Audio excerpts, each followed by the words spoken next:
नमस्कार, स्वागत है आपका जेजेएन न्यूज में और मैं हूं आपके साथ पूजा।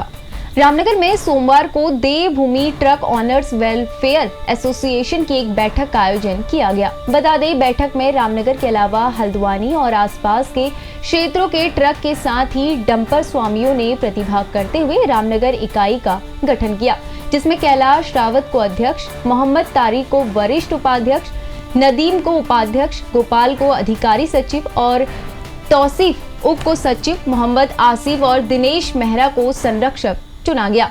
इस दौरान संगठन के नवनियुक्त अध्यक्ष कैलाश रावत ने कहा कि बैठक के दौरान सभी वाहन स्वामियों ने निर्णय लिया है कि पर्वतीय क्षेत्रों में नियमों के तहत ओवरलोड वाहनों का संचालन बंद कर अब अंडर लोड वाहनों का संचालन किया जाएगा और अगर कोई भी वाहन स्वामी इसका पालन नहीं करेगा तो संगठन के माध्यम से कार्रवाई भी की जाएगी। उन्होंने कहा कि अंडर लोड वाहन चलाने के दौरान जहां एक और वाहन चालक सुरक्षित रहेंगे, तो वहीं पर्वतीय क्षेत्रों में बढ़ रही सड़क दुर्घटनाओं पर भी काफी हद तक रोक लगेगी। भूमि ट्रक ऑनर्स वेलफेयर एसोसिएशन के द्वारा एक आम सभा का गठन किया था, जिसमें हमने ओवरलोड से संबंधित सभी समस्याओं पर चर्चा करी और ये समस्या हमारे ट्रक जो स्वामी हैं, जो वाहन स्वामी हैं, काफ़ी समय से इस समस्या को यहाँ पर देखकर परेशान भी थे और वाहन में जो हमें दिक्कत आ रही थी, परेशानी आ रही थी, जो खर्चा बढ़ रहा था, उसके मद्देनज़र हमने देखा कि हमें क्यों ना ओवरलोड को बंद कर देना चाहिए। आज से हम अंडरलोड की प्रोसेस करें और अंडरलोड पर ही अपने ट्रक चले। यह जो एक प्रोसेस है अंडरलोड की, ये हमारे कुमाऊं क्षेत्र गरुड़ से शुरू हुई। गरुड़ से चलते चलते बागेश्वर, पिथौरागढ़, टनकपुर, हल्द्वानी, रानीखेत, अल्मोड़ा सभी जगह अंडरलोड को ही बढ़ावा दिया जा रहा है और अंडरलोड की मुहिम को साकार किया जा रहा है। तो हमने रामनगर में भी एक देवभूमि ट्रक ऑनर्स वेलफेयर एसोसिएशन का गठन किया, जिसके माध्यम से हमने सभी वाहन स्वामियों को यहाँ पर आम जनसभा में बुलाया, एक मीटिंग करी, जिसमें हमने विभिन्न समस्याओं पर चर्चा करी और अपने सारे वाहन स्वामियों को अवगत कराया कि हम आज से अंडरलोड चलेंगे। स्वामी यूनियन के निर्णय के बाद भी ओवरलोड अपने वाहनों को चलाते हैं, तो हमने शासन प्रशासन से मदद मांगी है।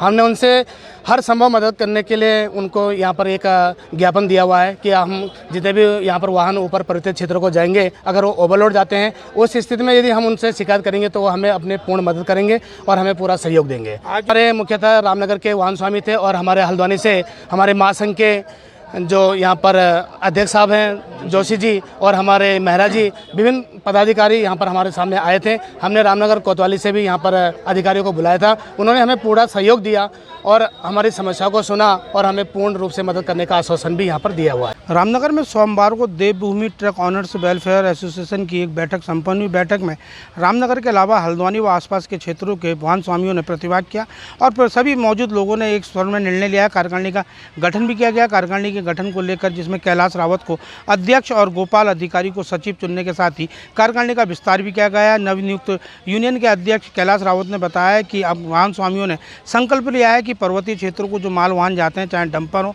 ट्रक हो या कैंटर वाहन हो, पूरी तरह अंडरलोड पर अब चलाए जाएंगे। ओवरलोड किसी भी कीमत पर सहन नहीं किया जाएगा। उन्होंने बताया कि पर्वतीय क्षेत्रों में लगातार बढ़ रही जो सड़क दुर्घटना है, उस पर अंडरलोड के बाद एक जहां तक हद तक काफ़ी रोक भी लगेगी। तो वहीं उन्होंने कहा कि जो भी सरकार और प्रशासन के नियमों के तहत वाहनों का पहाड़ों में संचालन किया जाएगा और उन्होंने कहा कि ओवरलोड किसी भी कीमत पर सहन नहीं किया जाएगा। उन्होंने सभी वाहन स्वामियों से सहयोग की अपील करते हुए परिवहन विभाग व प्रशासन से भी सहयोग की अपील की है। साथ ही उन्होंने ये भी कहा है कि नियम लागू होने के बाद जब यूनियन अपना संचालन नए तरीके से शुरू करेगी, उसके बाद यदि कोई भी वाहन स्वामी नियमों के विरुद्ध वाहन चलाता है तो उसकी स्वयं की जिम्मेदारी होगी और ऐसे लोगों के खिलाफ समय समय पर जो यूनियन के पदाधिकारी हैं वो जगह जगह पर चेकिंग अभियान भी चलाएंगे और उन जो चेकिंग अभियान में यदि नियमों के विरुद्ध वाहन चलाते हुए दिखाई दिए तो उन खिलाफ कार्रवाई करने की भी बात कही गई है। फिलहाल यूनियन द्वारा जो निर्णय लिए गए हैं उसको लेकर सभी पूरी तरह सहमत हैं और सभी वाहन स्वामियों ने अंडरलोड वाहन चलाने का संकल्प लिया है। रामनगर से राजीव अग्रवाल के साथ cameraman Bunty Arora, JJN news. ये थी रामनगर से हमारे संवाददाता राजीव अग्रवाल की रिपोर्ट। बाकी की तमाम खबरों के लिए आप बने रहिए जेजेएन न्यूज के साथ। धन्यवाद।